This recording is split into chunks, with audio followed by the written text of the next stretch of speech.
Good Monday morning, everybody. I'm Dave Furtado. And I'm meteorologist Jefferson Donovan. And welcome to Keep Her Quick, your latest local news and weather commercial free in about 20 minutes or less. We're going to jump right over to weather, though, because Jefferson, it seems like we're going to have to strap in for a bit of an increase in temperatures. Yes, we are going to see some very warm temperatures for today, tomorrow, and Wednesday. But then as we get towards Thursday, we are going to be looking at some active weather and a bit of a cool down. So looking at our weather headlines on this Monday, we will be very warm on this Monday. Everybody will be looking at highs into the 90s for this first day of the work week. As we get towards Tuesday and Wednesday, many folks will be looking at temperatures all the way up, potentially into the low 100s. And then it is by the time we get to Thursday that we are going to be welcoming in at least a slight chance of region-wide showers and thunderstorms. And we will also on Thursday be looking at a bit of a cool down that will continue Friday through the weekend. We'll talk more about all three of these weather headlines more coming up. Thanks, Jefferson. We begin this morning talking the biggest weekend of the summer now in the books. Water Follies has wrapped up with an estimated 20,000 people attending at Columbia Park. KEPR's Aiden Whitaker spoke with crews to find out what goes on behind the scenes to keep everyone safe. You know, when the week gets here, we've spent months and months getting supplies ready, getting personnel ready, getting a good operations plan set up. Firefighters and police from all over the Tri-Cities converge on the Columbia River every year for Water Follies weekend, doing their best to make sure that everyone leaves having a good time. It's an all-city event, so our Parks Commission, our fire department, our police department, and our area law enforcement all work together to make sure that safety is a top priority at the event.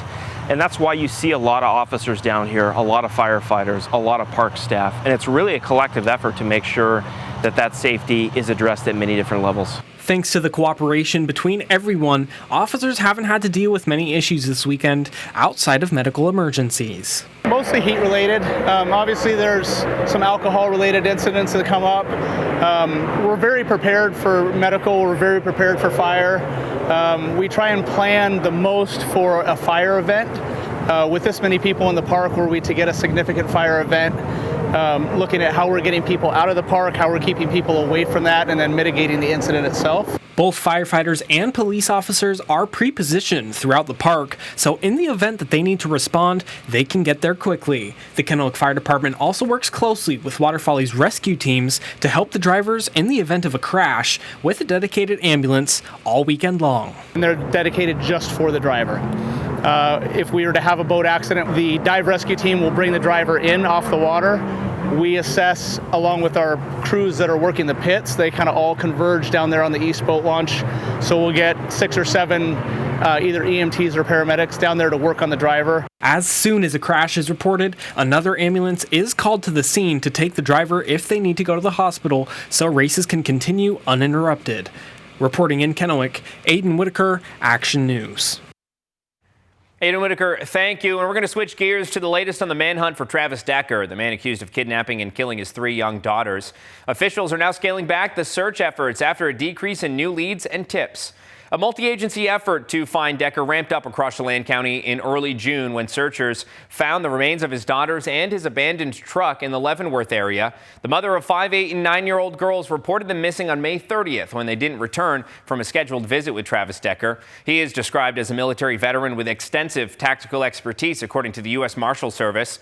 They're offering a $20,000 reward for information leading directly to Decker's arrest.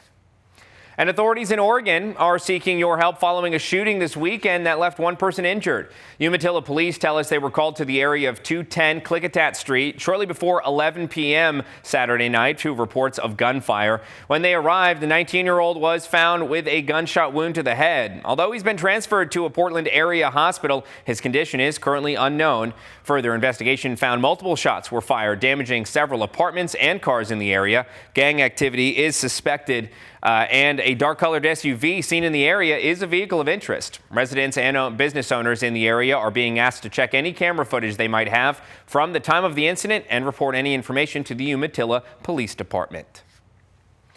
And on to the fire coverage this morning. In Columbia County, the Harding Grade fire has been burning in Dayton since Friday. During the early days of the firefight, structures and power lines were threatened. Air resources had been called in and evacuation orders put in place.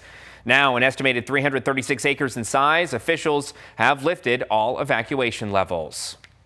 And progress on the fire lines in Klickitat County. Evacuation orders around the Burdoyne fire dropping across the board. All levels have gone down by 1. This means level 3 areas are now level 2. Level 2 areas are down to level 1. And level 1 orders have been lifted. All roads are back open for local traffic only. And most of the Highway 14 is back open, but still closed between the east side of Bingen and Courtney Road due to rock fault danger. So far, the fire has burned over 11,200 acres and destroyed 19 homes and 30 other structures. Containment, though, has increased up to 54% from 39% this Saturday. The cause of the fire is under investigation. Just north of evacuation updates for the Snyder Canyon fire. Level 2 evacuations are in place around the Brewer Road, as well as level 1 notices. The fire, though, is now fully contained and was found to be human caused. And Multicare is helping make sure young athletes are healthy and ready to take to the field, and they're doing this at no cost to the families. KIMA's Anissa Williams reports about this special program. Inside Butler Haney Hall at Pacific Northwest University, the sound of sneakers and stethoscopes signals something hopeful. This isn't just about checking boxes, it's about paving the way for young athletes to thrive. Over the course of 2 weekends, students will receive free sports screenings, including height, weight, blood pressure, and joint checks, all to help ensure they're game day ready. These are important for student athletes because they will identify and help to limit issues that would potentially come up during athletic competition and play. Early treatment, it's going to reduce the medical emergency side of things in cases where it can be preventative. Each student walks away with their sports physical in hand, and those needing follow-up are referred to a provider, a vital option in a valley where wait lists can stretch up to 6 months. I think it's all about collaboration, across the healthcare system too, right? We're all overburdened, if you will. So this also helps to not only increase access to care for the kids, but it helps to decrease the workload of the physician providers in the valley so that then people with more acute emergent cares can get in to see their provider, and we're not using slots in our clinic to do something like a simple sports clearance, which we could do at a separate time and date. This effort, led by Multicare Orthopedics Northwest, is personal for Wilcox and Kennedy, both Yakima natives and former athletes shaped by this very valley. They've played on these fields and know the memories sports can create. No kid should not be able to play because they don't have access or don't have this opportunity. I want people to feel more empowered with their own medical decision making, and a lot of that comes with also making it seem less foreign and more fun. Every visit ends with a shirt, maybe a lollipop, and hopefully a bit more confidence, because in this moment, healthcare becomes something else. Familiar, friendly, even fun. This is something that we want to do annually. There's an opportunity for everyone to get that physical, so it's not a limitation or a barrier. Reporting for Action News, I'm Anissa Williams. KIMA's Anissa Williams, thank you. Now, Jefferson, temperatures are on the warmer side of the scale today, so anybody who's going to be out at the track, the field, the pitch, the court, a myriad of things, they're going to want to stay plenty hydrated. Yeah, if you're doing any outdoor exercise, you are going to want to stay hydrated. Also, maybe take breaks to find a shady spot if you can, because we are going to be looking at very warm temperatures across the viewing area on this Monday. Not atypical for July, certainly, but still very warm nonetheless. Highs today in the Tri-Cities will reach the mid to upper 90s. Anticipate highs to climb into the mid 90s for the Yakima Valley today. Low to mid 90s coming for the Kittitas Valley, with daytime highs in the mid 90s for the Blue Mountain foothills, as absolutely everybody does see sunshine overhead for this first day of the work week. As we go into Tuesday and Wednesday, temperatures are going to heat up by a few degrees in most cases. On Tuesday, anticipate highs into the upper 90s to low 100s under sunny skies, with upper 90s to low 100s continuing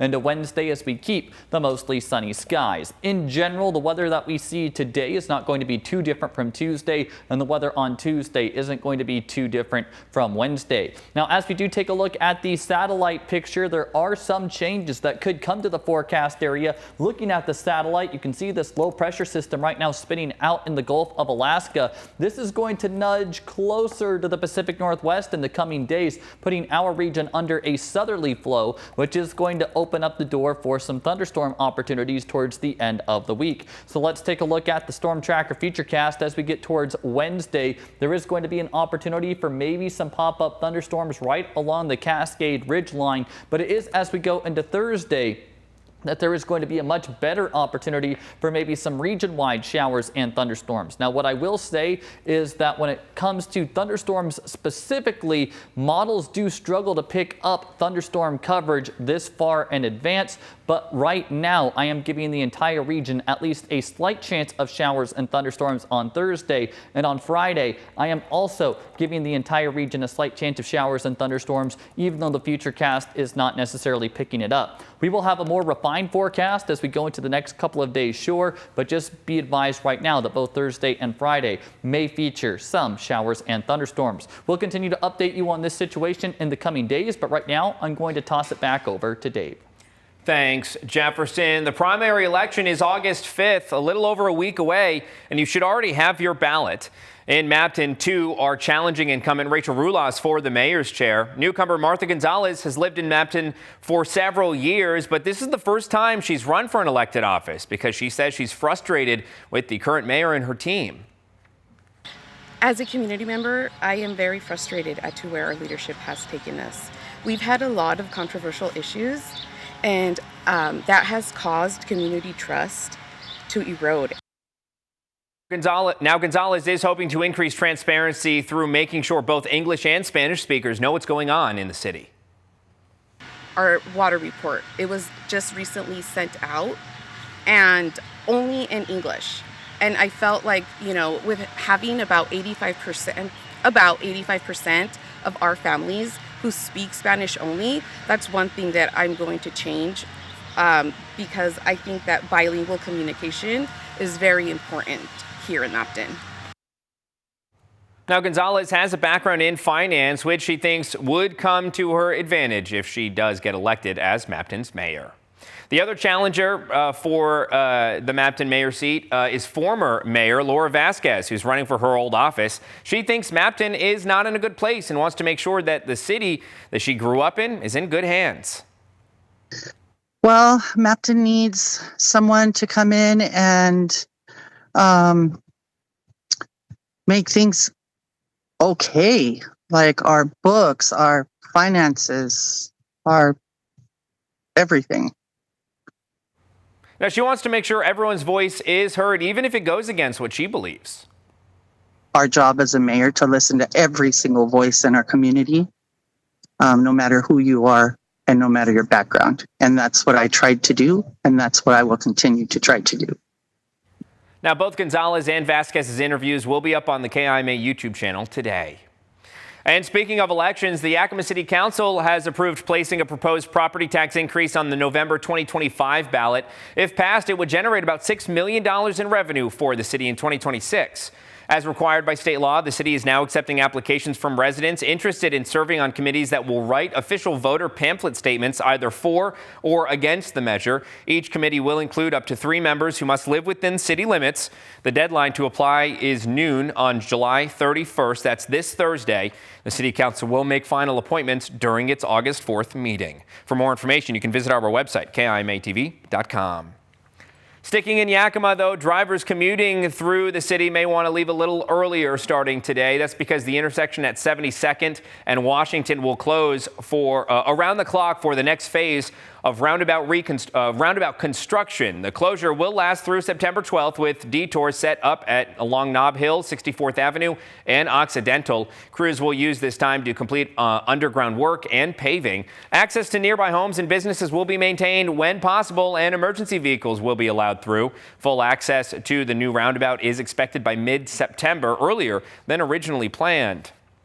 And a reminder, there will be some parking and lane changes at the Yakima Air Terminal starting today. The temporary traffic control measures are needed while crews replace 3 canopies in front of the terminal building and a covered walkway between the main parking lot and the building. The canopy is part of a larger modernization project now underway at the airport, which includes a new roof and new HVAC system, expected to be complete by the end of October. And check this out. Dozens of cars were on display Saturday in Grandview, but it was more than just an avenue to show them off and also aimed to help a good cause. KIMA's John Franklin tells us more. The black 64 is my car. The red one's the club members. This white 64 is club members, and the white and the green one, these are all of our car club, Impala's car club. 4 wheels and an engine is all you'll need at a car show in Grandview. We have everything from muscle cars, lowriders, imports, trucks. It's an open class car show that we've had for the last 7 years. The Yakima Valley Impala Car Club is sharing their love of cars with the community, shifting their interest towards all generations. We were younger, we wanted to go to car shows, and we're at that age that we got to keep the lowrider scene alive, the car show scene alive.